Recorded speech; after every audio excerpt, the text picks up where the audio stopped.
Hello friends, I welcome you all to Nandip Academy for UPSC and MPSC.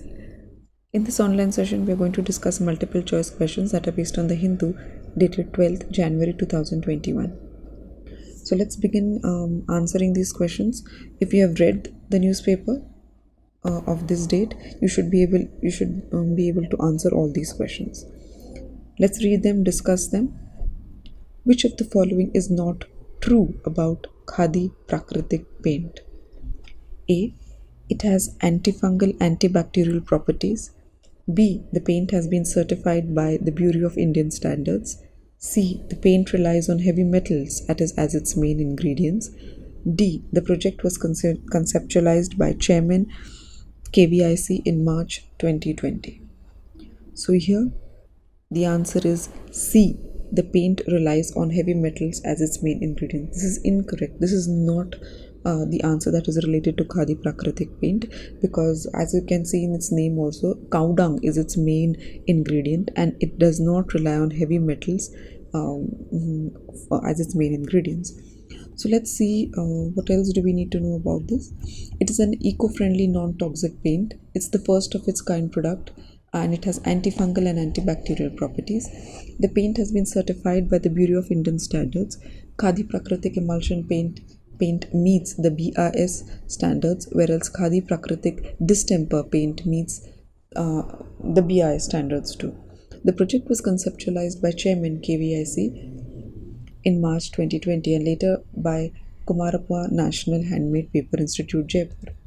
Based on cow dung as its main ingredient, the paint is cost effective and odorless.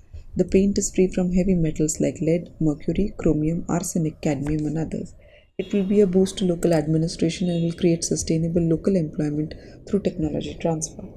This technology will increase consumption of cow dung as a raw material for eco-friendly products, and it will generate additional revenue to farmers and goshalas. And this is estimated to generate additional income of rupees 30,000 approximately per annum per animal to the farmers. So that is about the first question. Let's see the second question. Turlapati Kutumba Rao is a name associated with which field? A. Art. B. Music. C. Journalism. D. Politician or politics. So Turlapati Kutumba Rao is a name that is associated with C. Journalism. He was an Indian journalist and orator who is known for his service to journalism in Telugu language. He is reported to have written over 4,000 biographies and delivered over 16,000 public speeches, which has been a record by the Telugu Book of Records as a world record. He was a secretary to the Chief Minister of Andhra Pradesh. He is also a recipient of the Guardian of Telugu from the governor of Andhra Pradesh. And in 2002, he was awarded with the Padma Shri and making him the first journalist from the state of Andhra Pradesh to receive this award. Let's see the next question. What is Sea Vigil 21? A. Indian Coastal Defense Exercise. B. A joint naval exercise between two countries. C. Title of a book. Or D. None of the above. So here the answer is A. Sea Vigil 21 is an Indian coastal defense exercise. It is a biennial pan-India coastal defense exercise, and it will be conducted in the month of January. The exercise, the inaugural edition of which was conducted in January 2009, will be undertaken along the entire 7,516 kilometers coastline and the exclusive economic zone of India.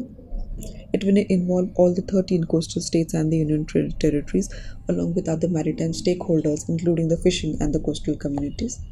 The exercise is being coordinated by the Indian Navy. The exercise is actually a build-up towards the major theatre-level exercise TROPEX, or the Theatre-Level Readiness Operational Exercise, which Indian Navy conducts every 2 years. Sea Vigil and TROPEX together will cover the entire spectrum of maritime security challenges, including transition from peace to conflict. So that is about Sea Vigil. Let's move on to the next question. It is about EBITDA. Consider the following regarding EBITDA, that is earnings before interest, taxes, depreciation and amortization. 1. EBITDA is a measure of profits. B. EBITDA ignores the quality of a company's earning. Which of the above statements are correct? So here A. Only one, B. Only two. C. Both 1 and 2. D. Neither 1 nor 2. In this context, the answer is C. Both the statements are correct in this context. Why is it so? We'll see that. EBITDA stands for earnings before interest, taxes, depreciation, and amortization. It is a metric that is used to evaluate a company's overall financial performance. It is a measure of the profits of a company. It is commonly used to compare the financial health of companies and to evaluate firms with different tax rates and depreciation policies. Amongst its drawbacks is that it is not a substitute for analyzing a company's cash flow and can make a company look like it has more money to make interest payments than it really does. EBITDA, it also ignores the quality of a company's earning, and thus the second statement is also true. So that is all about the multiple choice questions that are based on 12th January 2021. See you in the next session with the next set of multiple choice questions. Thank you.